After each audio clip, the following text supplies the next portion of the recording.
కార్యక్రమాలు ఉన్నాయి, కార్యాచరణ ఉన్నాయి. ఒక్కసారి నాతో కలిసి కీర్తన గ్రంథానికి రండి. 65వ కీర్తన. ఇక్కడ 9వ వచనం ప్రారంభించి మనం చదువుతున్నాను. ఇదంతా వ్యవసాయానికి సంబంధించిన పదజాలమే, వాక్యమే. నీవు భూమిని దర్శించి దాన్ని తడుపుచున్నావు అంటే సంఘం ఏర్పడాలంటే ఏం జరగాలి? ప్రభువు దర్శించాలి. కలవనేరుని కానీ, మరి ఏ పట్టణం కానీ, ఏ గ్రామం కానీ, ఏ చిన్న గ్రామం కానీ, ఏ మారుమూల ప్రాంతం కానీ ఆయన దర్శించి దాన్ని తడపాలి. దానికి మహదైశ్వర్యము అన్నారు. మనకి స్వార్థ ద్వారా ఐశ్వర్యం ప్రభు కలిగిస్తారు. మహదైశ్వర్యం. భూమికి సారము ఉంటేనే, ఆ భూమిని చక్కగా సిద్ధపరిస్తేనే అక్కడ మనకు పంట వస్తుంది. లేకపోతే పంట రాదు. చాలా సంవత్సరాల కింద మేము వినుకోవడం ప్రాంతం వెళ్ళాము వాక్యం పరిచయం చేయడానికి. అక్కడ చాలా ఎకరాల భూమి ఉన్నది. నిష్ప్రయోజనంగా నీరు లేదు, ధర తక్కువ. ఎందుకు ధర తక్కువ? పంటలు పడవు. కాబట్టి వాన చర్యలు ఆయన ఎందుకు నియమించారో చెప్పారు. చూశారు. తర్వాత ఏమంటాడో చూడండి. దేవుని నది నేలతో నిండి ఉన్నది. అనగా గ్రంథాలు దేవుని నది కదా, నేలతో నిండి ఉన్నది. వస్తా ఉంటే గంటలు ఈ చిన్న రోజు కూడా నేలతో నిండి ఉన్నది కదా. కానీ సంఘం ఏర్పడాలంటే నది కావాలి, వాన జగలు కావాలి, పైనుండి రావాలి. ఆయన తడపడానికి ఇష్టపడుతున్నాడు. విత్తనాలు వేసి వాడిని మొలకెత్తినట్టుగా చేయడానికి ఆయన ఇష్టపడుతున్నాడు. నీ భూమిని అట్లు సిద్ధపరచిన తరువాత ధాన్యం దయచేస్తారు. ధాన్యం రావాలంటే భూమి సిద్ధపరచబడకుండా, హృదయాలు సిద్ధపరచబడకుండా పంట సంఘము ఏర్పడు. భూమిని సిద్ధపరచాలి, ప్రార్థన ద్వారా సిద్ధపరచాలి కదా. సిద్ధపాటు జరగాలి. మీరు భూమిని అట్లు సిద్ధపరచిన తర్వాత దానికి ధాన్యము దయచేస్తున్నామన్నారు. ఇంకా దాని దుక్కులను విస్తారమైన నీళ్లతో తడిపేయాలి. కాబట్టి బాగులేదు 2 తినాలి అనుకోని రీతిగా. మనం తలంచిన రోజు అదేం తప్పు కాదు, కానీ ప్రభు అనుకోని రీతిగా విస్తారమైన నీళ్లతో పంపిస్తున్నారు, వాన పంపిస్తున్నారు. నిలబడడానికి, బయట నిలబడడానికి వీలు లేకుండా చేసినారు. అయినా ఇవన్నిటి ఫలితంగా కొన్ని ఆత్మలు నేర్పిస్తారు. అదేగా మనకు కావాల్సింది. పొలం చేను పండాలంటే నీళ్లు కావాలి. విస్తారమైన నీళ్లతో నీవు దాని గనిమలు చదువులు చేస్తున్నావు అన్నాడు. వాడిని చదువుల చేత దానిని చదువులు చేస్తున్నాం. అప్పుడప్పుడు వస్తాయి ఈ వర్షాలు. మనకు కావాలన్నప్పుడు రావు, మన ఉద్యోగుంటే పోవు. ఈ వర్షాలు సంగతే. వర్షాకాలం మామూలుగా జూలై నెలలో ఎప్పుడు వర్షాలు పడాలి. ఇటీవల కాలంలో జూన్ దాటినా వర్షాలు రావడం లేదు, అకాల వర్షాలు వస్తున్నాయి.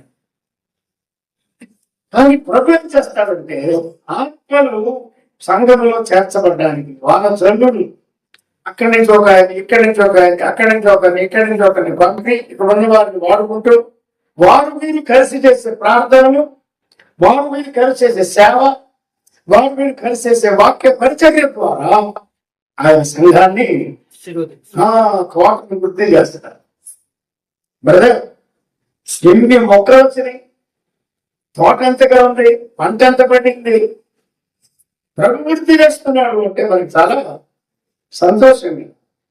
సంతోషము అని ప్రారంభించాడు. ఇక్కడ ఒకే సాయంత్రంలో ఉత్పత్తులని సంతోషభరితంగా చేస్తున్నాం అని 8వ అన్నాడు. 13వ వచనం వరకు అదే రాశాడు. అన్ని సంతోషంతోని చేశాడు. ఇప్పుడు సాయంకాలం మన మధ్య ధ్వని ఏ ధ్వని? ఆనందం కదా. ఏం బాగాలేదు అన్ని సంతోషంతోనే చేస్తున్నాం. వర్షంగా ఉన్నా, చలిగా ఉన్నా, ఇబ్బందిగా ఉన్నా లెక్క చేయకుండా మీరు వచ్చారంటే అనుకూలంగా కూర్చోవడానికి తగినంతగా ఉండాల్సింది. కానీ ఇంతమంది మీరు రావడం వల్ల సర్దుకోవాల్సి వచ్చింది.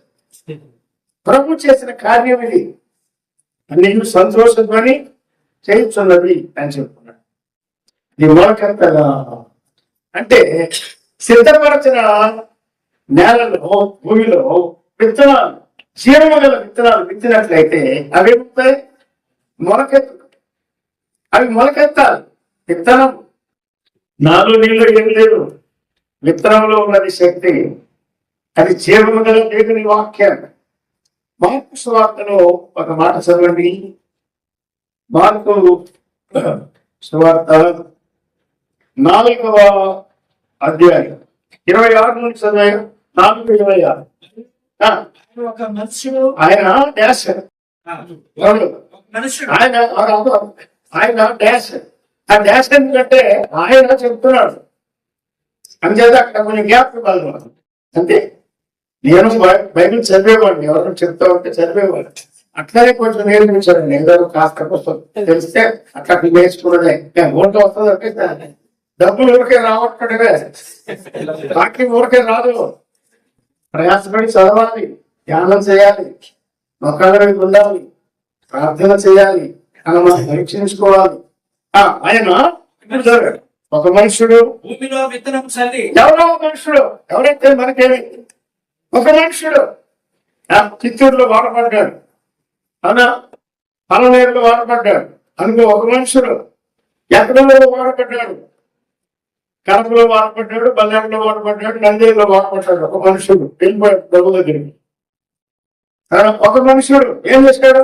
భూమిలో విత్తనం. ఏ విత్తనం? చెడిపోయిన విత్తనం కాదు, సారం లేని విత్తనం కాదు, జీవం లేని విత్తనం కాదు, జీవం గల విత్తనం. అది చల్లి ఏం చేస్తున్నాడు?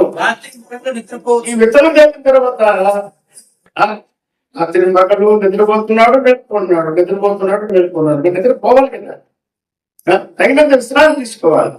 ఇలా ఉండక తనకు తెలియని రీతిగా ఆ విత్తనం మొలిచి పెరిగినట్లే సమయం ఉన్నది. దేవుడి రాజ్యం ఎలా ఉన్నది అంటే తెలియని రీతిలో పెరిగిపోతుంది కదా.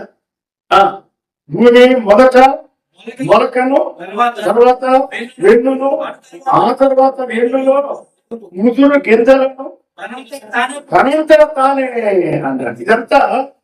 ఇదంతా ప్రభు తనంతా తానే జరిగిస్తున్నారు. వృత్తి కలుగు చేసిన వాడు ఎవరు?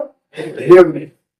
భూమిని చదువు చేసిన వాడు ఆయనే, పదులు చేసిన వాడు ఆయనే, దానికి సారం ఇచ్చిన వాడు ఆయనే, విత్తనాన్ని మొలకెత్తినట్టు చేసిన వాడు ఆయనే, వృద్ధి చేసిన వాడు ఆయనే, పంట దక్కినట్లు చేసిన వాడు ఆయన. నేను రాజుని అక్కడ నీళ్లు డేరాలు పెట్టేవాడు పెద్ద మేధావి.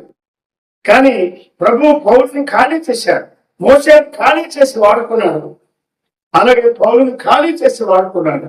సువార్తతో నింపి, భారంతో నింపి, వర్తమానంతో నింపి ఆయన వాడుకుంటాడు. ఎన్నో సంఘాలు ఆయన ద్వారా కట్టబడ్డానికి ప్రభు కృపను చూపించారు. అంటే ఆయన ప్రయత్నం ఎక్కువగా లేకపోయినా తెలియని రీతిగా పని జరుగుతుంది. ప్రభు దాన్ని జరిగిస్తున్నాడు. పంట పండినప్పుడు ఈ విత్తనం ద్వారా పంట పండింది.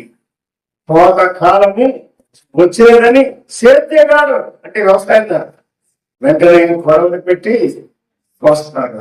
పంట పండింది కనుక కొడవలు పెట్టి పోత కోసే దశకి వచ్చి ఇది ఎలా జరిగిందో కొరింథీ పత్రికలో చెబుతున్నారు. ఒకటి నేను మాట ఇక్కడ జ్ఞాపకం చేస్తున్నాం. 9వ అధ్యాయం, మొదటి పత్రికలోనే 9వ అధ్యాయంలో సువార్త ప్రచురించు వారిని గురించి ఆయన మాట్లాడుతున్నాడు. సువార్త ప్రచురించువారు 10వ వచనం చదవండి. 9వ అధ్యాయం 10వ వచనం. ఎవరి కొరకు, ఎట్లా కొరకు చెప్తున్నాడో మన కొరకు అంటున్నాడు. మన కొరకే కదా చెప్తున్నాడు. ఎవరు? దున్నువాడు. నాటువాడు ఉందా, దున్నువాడు ఉందా? దున్ని దున్ని దున్ని దున్ని చదువు చేస్తే సిద్ధపరచిన భూమిలో విత్తనాలు విత్తితే అప్పుడు ఆ నాటిన విత్తనాలు ఫలిస్తాయి, పంట వస్తుంది. దున్నుట మొదలుకొని కోత కూసే వరకు, పంట కూర్చే వరకు వ్యవసాయం ఇందులో ఎడ్లు ఉన్నాయి, అక్కడ అక్షరార్థమైన ఎడ్లు, ఇక్కడ దేవుని సేవకులు ఉన్నారు. ఉద్యోగం చేసుకుంటూ సేవ చేస్తున్నారు, పోషణ కొరకు వృత్తి పని చేసుకుంటూ సేవ చేస్తున్నారు, ప్రయాస పడుతున్నారు కదా.